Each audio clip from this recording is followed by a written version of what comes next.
Welcome to the Dr. Detective, a PhD true crime podcast. I am the Dr. Detective Troy Looney, author, writer, professor of cyber forensics, and now executive host and producer of the show. Today, we're going to talk about a case involving Pava Lapere and Pava's justice. So essentially, this case happened about about 2 years ago, 2023. But now justice has been brought. There have been sentences handed out, and charges were affected. As a result, we'll talk about the case and how this actually evolved. So essentially, Baltimore, Maryland, 2023. Tech CEO Pava Lapere was 26 years of age at the time. She was reported missing around September 25th, 2023. And she actually was very well-to-do, very outgoing, very charming. She made Forbes list under 30, even though she was 26 at the time. An outreach, a company on the rise, and the CEO brightly shining, and would give to anyone. Very, very well liked. She was reported missing.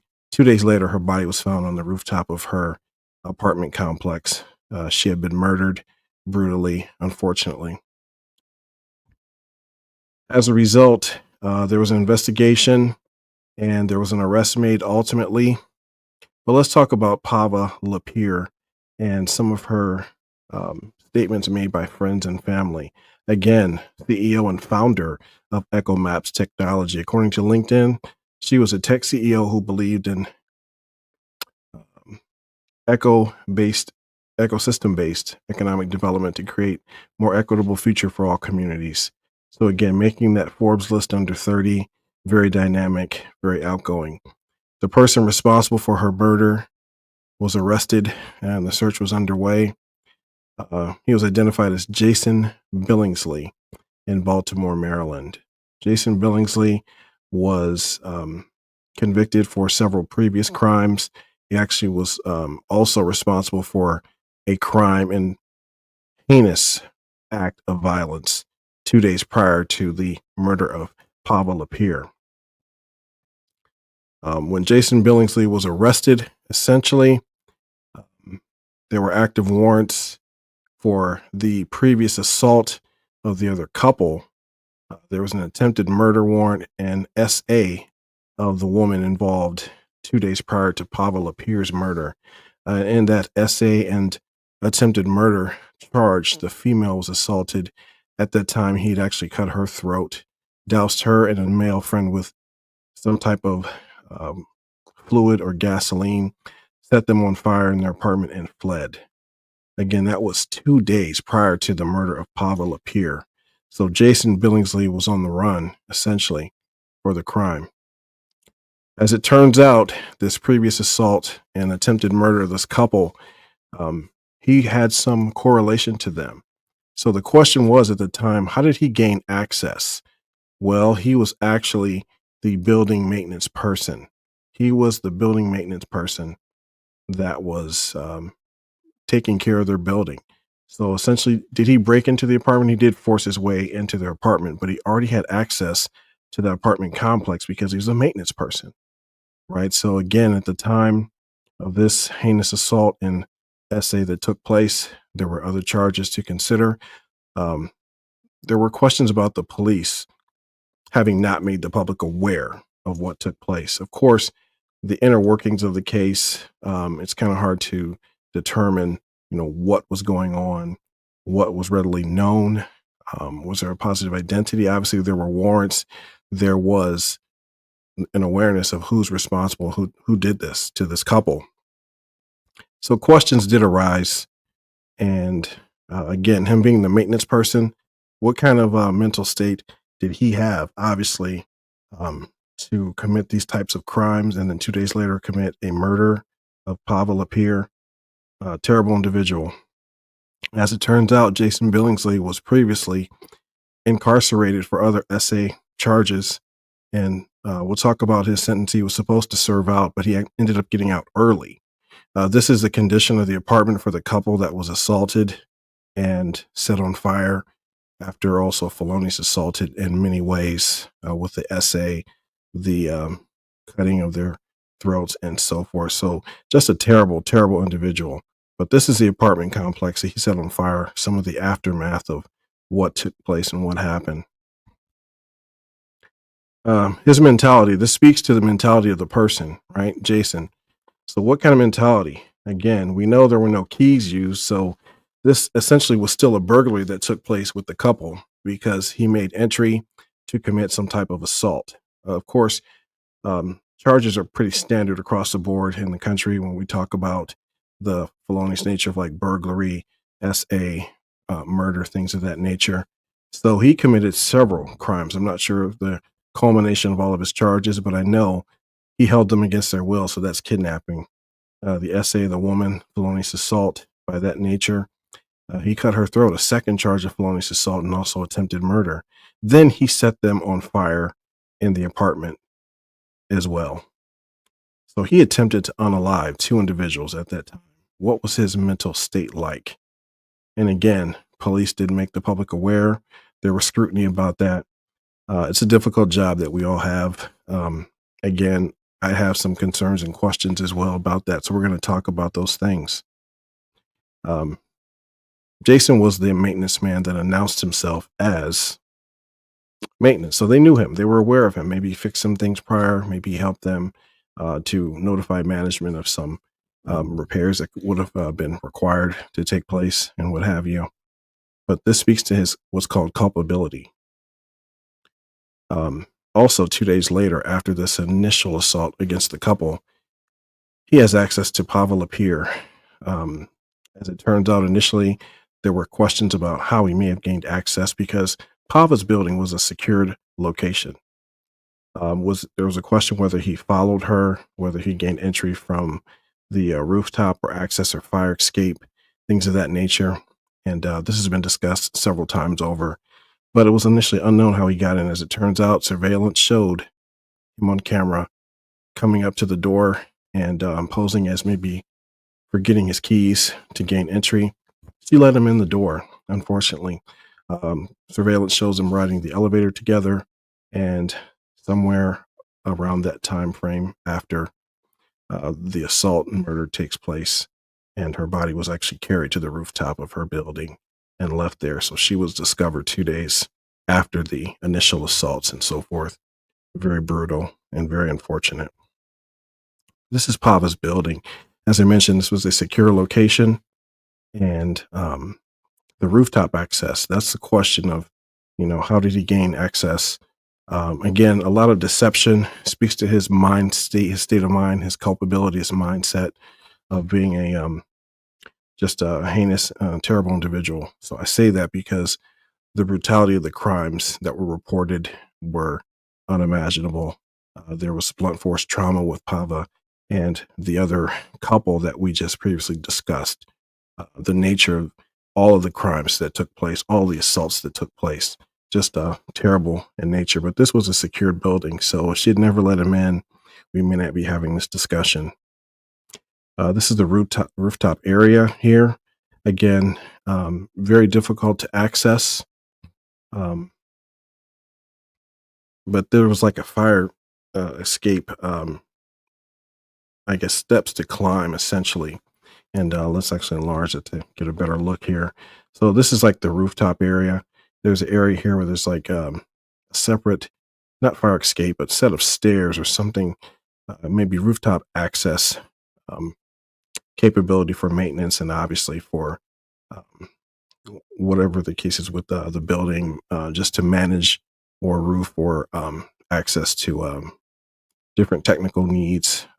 Again, kind of a area separated from the rest of the building, but not accessible from the ground. So he had to gain access. Maybe this was pre-planned. Maybe he was in that building prior, but he was a maintenance person. So he would have some knowledge of, buildings and, rooftop access and so forth. Maybe that speaks to his culpability, his mindset. When we talk about culpability, several things come to mind. Essentially, we're talking about, was this intentional? Was it negligent? Things of that nature. So again, all crimes, with a few exceptions, have a culpability or mental state of mind, or mens rea. Mens rea refers to the mental state of the accused at the time they committed the offense. Put another way, mens rea describes purposefulness or lack thereof of the defendant's conduct. So the actions they've done, actions they've taken against another or business or so forth. Talks about the person's level of criminal intent and forms the basis of grading a particular offense. So it's essentially how crimes are identified, how they're also punished, essentially. So it speaks to what kind of person are we dealing with? What kind of individual are we dealing with? What was their intention or negligence in some cases, and some factors that emerge. This also means that since Mr. Billingsley had prior violent offenses, he's a repeat violent offender, not just with the assault of the couple that occurred 2 days prior, but the assault of Pava, and even prior sentencing and prior incarceration that he had from other crimes of nature. And essentially, he was sentenced to 30 years prior to the assault of the couple and Pava Lapere. He was sentenced to 30 years in prison. He actually got out early on what's called good behavior, essentially, or diminution credits. We'll talk about that. And he took a plea deal. So he actually served a lesser amount of time. Upon getting out of prison, he then commits these acts against these individuals, unfortunately. As a repeat violent offender, or what's called a RVO, again, every state is different. In the state of Ohio, this carries somewhere around an additional time sentencing of 11 years or so. So again, repeat violent offender means a person who's been convicted of a violent crime and has a history of violent criminal activity. They're also known as a habitual offender or career criminal, essentially by label of revised code sections. Some characteristics, and they have a history of being persistent with their criminal activity. They're more likely to commit crimes again, and they often commit the same types of crimes. As I stated, Billingsley had been incarcerated for a previous SA that took place. That was his initial sentencing for that 30-year sentencing. Upon getting out early, unfortunately, he commits another SA against the couple, combined with the kidnapping and the attempted murder charges and other things, setting the fire, and then 2 days later committing additional murder of Pava Lapere. So this does speak to his state of mind, his culpability, and mens rea is definitely impacted, or definitely shows his intent. Some of the federal guidelines versus state guidelines. U.S. States Sentencing Commission sets guidelines for career offenders in this category of RVO, repeat violent offender. A defendant qualifies as a career offender if they have at least 2 prior felony convictions for a crime of violence, at least 2, and also crime of violence or controlled substance offense. So that applies to any kind of controlled substance trafficking and or use thereof. So different subsets and factors apply to the laws in the RVO versus the state guidelines. With the state, for a felony of the second degree offense, court may add up to 10 years to the maximum prison term. So again, 10 to 11 years in addition to whatever charges they have already with their current activity and current incidents that have taken place. Also, the court may add additional 1 to 10 years. So it's just contingent upon what kind of crimes, history of the individual, background of the individual, what they've done previously, and what they've currently committed crime-wise. Billingsley ultimately was sentenced to, for that 30-year prison sentence, again, 16 years were suspended. 16 years, it's almost half or more than half of his 30-year prison sentence. So maybe these crimes could have been avoided if he had still been incarcerated. He gave a plea deal, or took a plea deal, which got him a 14-year sentence total. And on top of that, with these good behavior credits, he only served 9 years and several months. So he was out less than a year before he committed murder, essay, and attempted murder again. He was only out for less than a year before he assaulted the couple and the murder of Pava Lapere. Very, very unfortunate. And the legal system, they're showing flaws there. This should have never happened. And we're going to discuss that also. As far as the diminution credits, good behavior credits, prisoners can actually earn that for good behavior inside of jail. We see obviously that Mr. Billingsley had a difficult time outside of prison and even getting out after that 9 years and X amount of months, committing these heinous acts against individuals again. At the time of Pava Lapere's death, he was on parole for conviction of first-degree SA offense, a first-degree SA offense. So he gotten out of his sentence early because he earned credits. So of course he's on good behavior. As a repeat violent offender and career criminal would do, they would work to cooperate with their parole, cooperate with their behavior in jail, and work to get out, to get back to their unfortunate role that they have as being a career criminal and repeat violent offender. I'm sure there's enough violence in prison as well to consider. We don't know his childhood or background, but that's kind of beside the point. When you can't function in society and you actually take the life of someone else and assault these individuals as he's done. So again, being out of prison for less than a year and then committing these acts, what does that say about Jason Billingsley? In the case of Pava Lapere, he received 3 life sentences for killing her, the Tech CEO Pava Lapere, and also for the assaults of the other individuals, the SA, the attempted murder assaults, the kidnapping, injuring of 2, and setting their apartment on fire. 3 life sentences, plus there's additional years that were added, additional 16 years because of his probation violation. So essentially, he served or obtained more time after the fact for his probation violation, or PV as it's called, versus the time he actually was sentenced to be in jail. He received initially 30 years, suspended 16, actually was given 14 years in prison, only served 9 in some months because of the credits. So again, now after the fact, justice has been served. It's very unfortunate. Lives were lost. Pava's life and the other individuals will forever be traumatized as a result. Let's take a look at the video before we move on, where they talk about the justice that's been served, and they talk about Mr. Billingsley. Here again, 3 life sentences plus 16 years on top of that. Let's take a look at the video, and this talks about the justice that's been obtained. What I've learned through the process is we just don't know how dangerous it is out there. 33-year-old Jason Billingsley appeared in court Friday morning and pleaded guilty to killing the tech entrepreneur in exchange for a sentence of life in prison. It came during a hearing in which he also expressed remorse and heard 3 victim impact statements delivered by one of Pava Lapere's friends and both of her parents. Acceptable justice may have been served today, but it will never fill the void, erase the grief, or replace the impact that Pava would have had given the full life that she so deserved.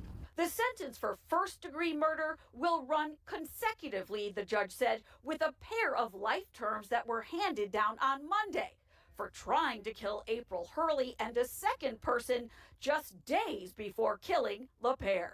Every day I have flashbacks and triggers that cause terrible anxiety, pain, and stress. I will never be the same person. I do not suspect he will even be able to see the twinkle of light until he's done 60 years, which would put him at 93 years of age.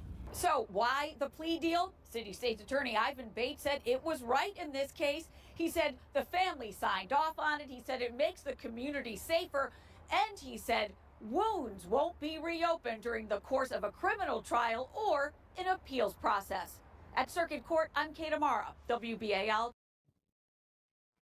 So the question of course, him getting out of prison early on these good credits, the question that comes to everyone's mind, that comes to my mind, is could these attacks and crimes could have been prevented? Could they have been prevented? Again, as I said, if this was not the case, we wouldn't have this discussion. The series of unfortunate crimes, the assaults, the murder, the attempted murder, and everything. So, could this have been prevented? That's a question that should be asked. The media asked this question of the police department, whereas reporters confronted the chief and staff and said they talked about Billingsley being tracked when he had active warrants prior to Pava Lapere's murder, but he was still able to commit this heinous crime. How is that? The chief did their best to answer and address another question as well. The media talked about at what point do you weigh in on the community safety? There's a violent person, right, committing SA out here, roaming the streets of Baltimore, and no one was told. Public was not informed, right? The public was not informed. How is that possible? How is that considering public safety of anyone? Also, another question posed by the media. Could this knowledge have prevented Pava's death? Of course, we like to think, yes, it could have, or potentially could have. Maybe if she was aware of the media or the be on the lookout or the suspected person in the area, she may not have opened the door for him or anyone else, right? So again, be safe. It's beautiful in nature to have a kind heart, but you have to always think, um, you know, be aware of surroundings. It's not her fault. We are in no way blaming Pava for this. She was kind-hearted and just thought she was helping someone that forgot their keys. So he was very cunning, manipulative in his actions, and that's why he gained access to her. As a result, what's come of this is the recommended act and proposed Pava Lapere Act, in which they're working to restructure this good behavior and diminution credits. So they're proposing to eliminate good time credits for certain prisoners or offenders. Obviously, if you're a repeat violent offender, certain levels of felony, certain types of offenses, violent in nature for SA, murder, kidnapping, and other potential violent crimes. This act has been put into effect. It was actually proposed initially and then solidified. It was signed into effect February 2024. SB 1098, known as the Pava Lapere Act. And I think that is unfortunate, but it's very beneficial so that he can't do this or other violent criminals can't do this to other individuals and other victims. The bill talks about the elimination of the credits, why that factors in, why that's crucial to consider, why that is important to consider as well. Because, again, could this have been prevented? Could this have been a total different story that we would have been talking about or discussing or reporting? So I want to take a moment just to remember Pava, just to show respect and a moment of silence even for her and the family and the other victims of assault. This is all traumatizing. I want to say I'm happy that justice has been served, and send again prayers to the family. And hopefully this will prevent someone else from being traumatized as well with this type of repeat violent offender or just one time or first time violent offenders. Again, bright young lady, successful, cheerful, pleasant, kind-hearted, good-willed, and the other victims as well. Prayers for them, coping, prayers for the family, dealing with this tragedy and this trauma. And I want to say on behalf of the podcast, behalf of STS Talk, thank you for watching. And we will bring more shows, more discussions, and hopefully this is enlightening. And that's our purpose for being here. Thank you so much for watching.